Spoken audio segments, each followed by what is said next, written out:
गिरिडीह जिले के तीसरी प्रखंड अंतर्गत ग्राम पंचायत लोकाय के भुलाडीही ग्राम निवासी रंजीत को पिछले 10 वर्षों से प्रशासनिक मदद की आस है। 2012 में अलाव तापने के दौरान दुर्घटना घटित हुई थी, जिसमें रंजीत का चेहरा बुरी तरह से झुलस गया था। आपको बता दें, रंजीत के गरीब और मजदूर माता पिता उसका बेहतर इलाज करवाना चाहते हैं, लेकिन वो इलाज करवाने में असमर्थ नजर आ रहे हैं, जिसके चलते प्रखंड एवं जिला प्रशासन से मदद की गुहार लगाए बैठे हैं। इस समय गिरिडीह जिले के तीसरी प्रखंड अंतर्गत ग्राम पंचायत लोकाय के ग्राम भुलाडे में हूँ। मेरे साथ इस समय इस पंचायत का एक दिव्यांग विकलांग बच्चा है। जैसा कि आप स्क्रीन पर देख रहे हैं, आप नज़दीक से इसे देखें। ये बच्चा जो है, जैसा कि यहाँ के लोगों ने बताया कि 2011 ईस्वी में एक दुर्घटना हो गई थी इस बच्चे के साथ। तब से पहले ये बिल्कुल स्वस्थ था, अच्छा दिखता था, सुंदर चेहरा था, कहीं कोई समस्या नहीं थी। लेकिन एक दुर्घटना में ये जल गया और जिसके बाद इसका जो चेहरा है वो इस तरह का हो गया। आप नज़दीक से देखें, थोड़ा सा आप उठें, ये है इसका चेहरा। ये विकलांग है और पता चला है कि इस बच्चे को किसी भी तरह का कोई सरकारी लाभ नहीं मिल पा रहा है, जो कि गंभीर चिंता का विषय है। आइए इस बच्चे से बात करते हैं। क्या नाम है आपका? रंजीत कुमार। रंजीत, ये घटना किस तरह से हो गई थी? कब ऐसा हुआ था? 2012 में। तो किसी तरह का कोई दिक्कत, खाने पीने में ऐसा कुछ दिक्कत होता है क्या? बॉडी में कौन कौन सा हिस्सा जला है? मतलब ये पूरा चेहरा जला है? सिर्फ चेहरा जला है। पहले बिल्कुल सब कुछ ठीक था? हाँ ठीक। किसी तरह का कोई लाभ नहीं मिल रहा है? नहीं।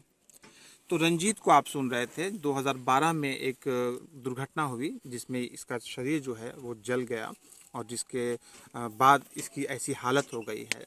बच्चा बता रहा था कि इस अवस्था में होने के बावजूद भी इसे किसी तरह का कोई सरकारी लाभ नहीं मिल पा रहा है, जो कि चिंता का विषय है।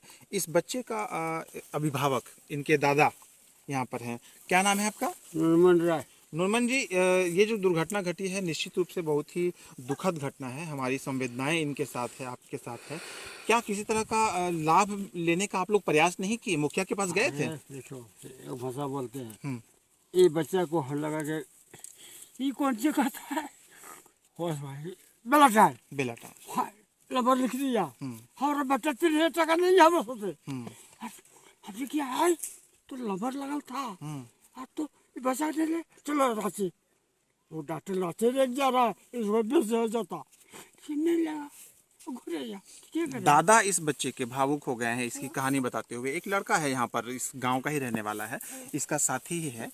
ये कुछ अच्छी तरीके से बात कर ले। आइए इनसे बात करते हैं। क्या नाम है तुम्हारा? विनोद राय है। विनोद, ये जो दुर्घटना घटी थी कब की बात है? 2011 ईस्वी में इसका घटना घटी थी।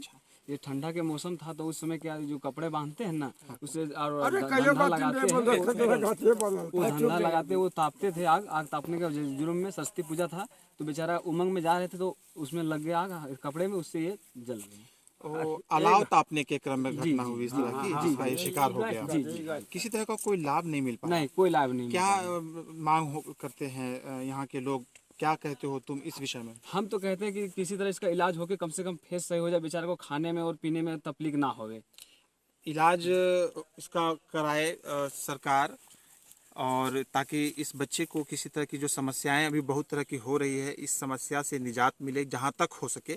आप नज़दीक से देखें, कितना हैरान करने वाला तस्वीर है। किस तरह का चेहरा हो गया है। 2012 से पहले ये बच्चा बिल्कुल सामान्य और साधारण बच्चे की तरह था, सब कुछ बढ़िया था। अलाव के क्रम में, अलाव तापने के क्रम में दुर्घटना हुआ, जल गया।